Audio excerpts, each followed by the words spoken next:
가와사키는 중공업 회사입니다. 가와사키는 일본에 있는 도시 이름이기도 하고 한 가문의 성씨이기도 합니다. 혼다, 스즈키, 야마하, 가와사키, 일본을 대표하는 모터사이클 제조사 4사의 공통적인 특징은 모두 가문의 성씨를 따서 회사를 창립했다는 것인데요. 가문의 이름을 걸고 장사한다는 일본의 장인 정신이 깃들어 있다고 할 수 있습니다. 가와사키는 일본의 3대 중공업 회사 중 한 곳입니다.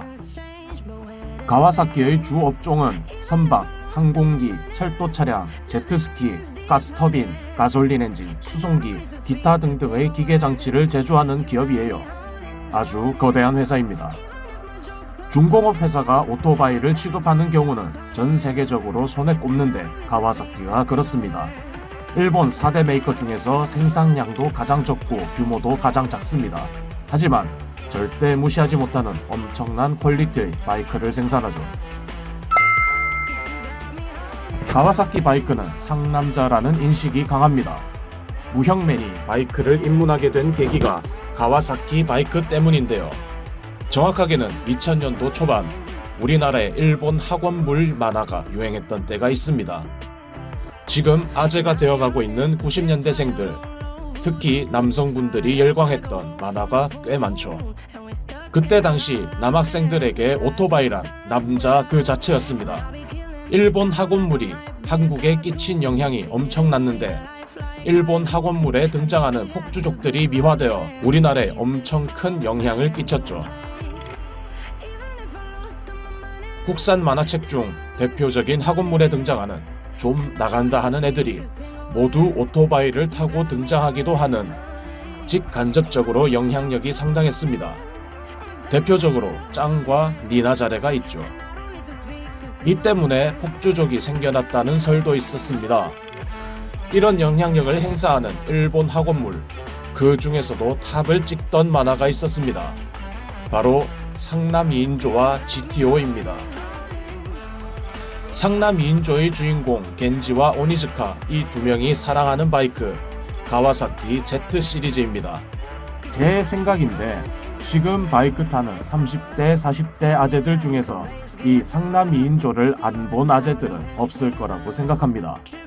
너무나도 폭발적인 인기였기 때문이죠. 시대가 바뀌어도 여전히 가와사키는 상남자라는 인식이 강한 모터사이클입니다. 디자인에서 뿜어져 나오는 포스는 모든 이들에게 상남자 바이크라는 인식을 심어주기에 충분하죠. 속도 전쟁이 치열하던 세기말, 일본 사사는 오버 300km의 사활을 걸고 있었습니다. 스즈키에서 혼신의 힘을 다해 만든 하야부사 출시를 겨냥해서 GGR 1400이라는 정신 나간 오버리터 투어러를 만드는 한편 세계 최초로 터보 차저 엔진을 장착한 모터사이클을 무려 양산해 내는 놀라운 기업이 되어버렸죠.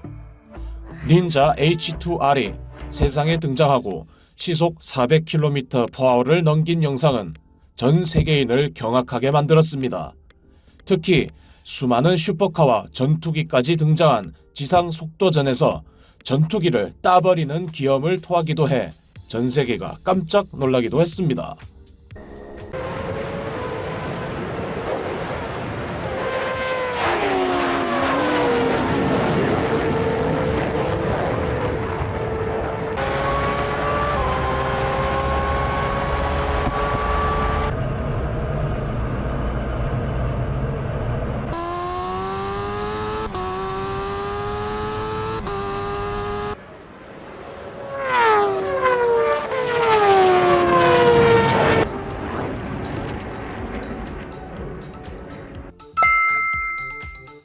가와사키의 판매 전략은 소량 생산의 최강 퀄리티 바이크 판매입니다.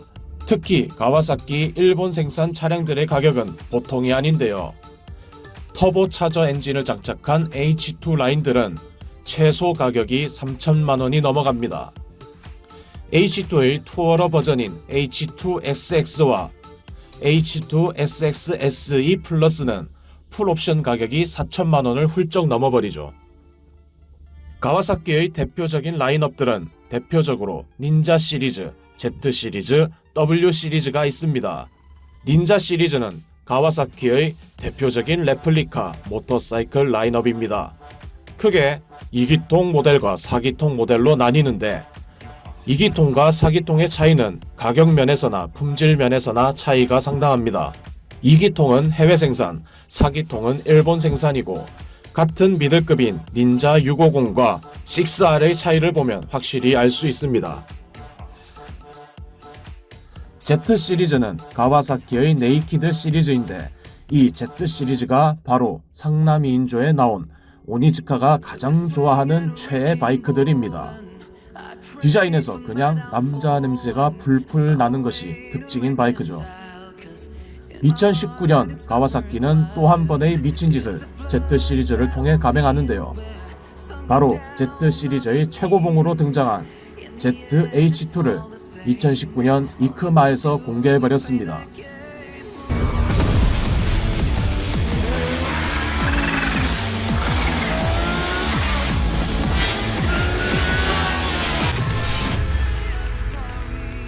네이키드에 슈퍼차저 엔진을 달아버린 가와사키.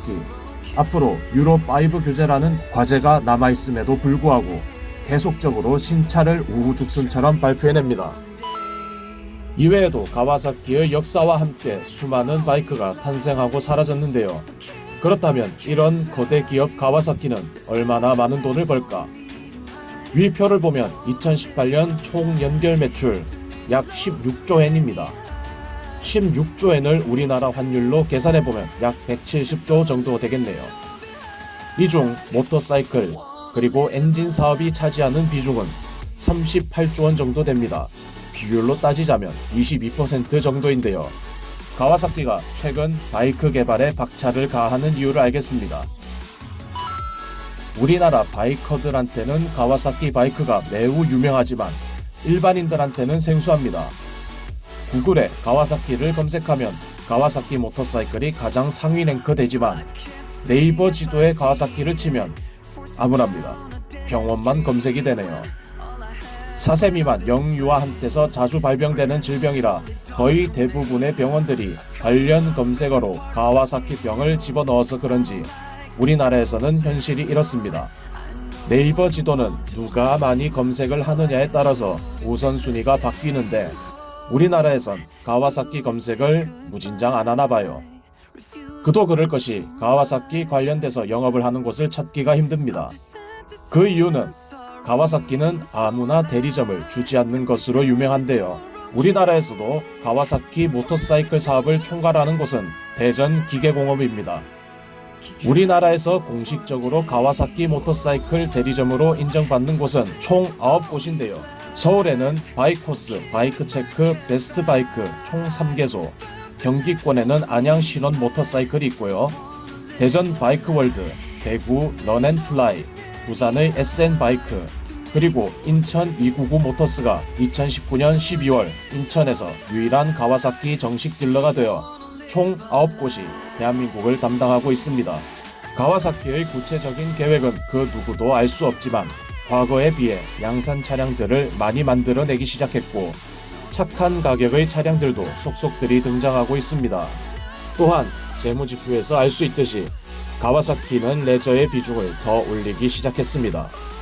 우리나라에도 이런 가와사키의 영향력이 점점 더 강해지지 않을까 추측해봅니다.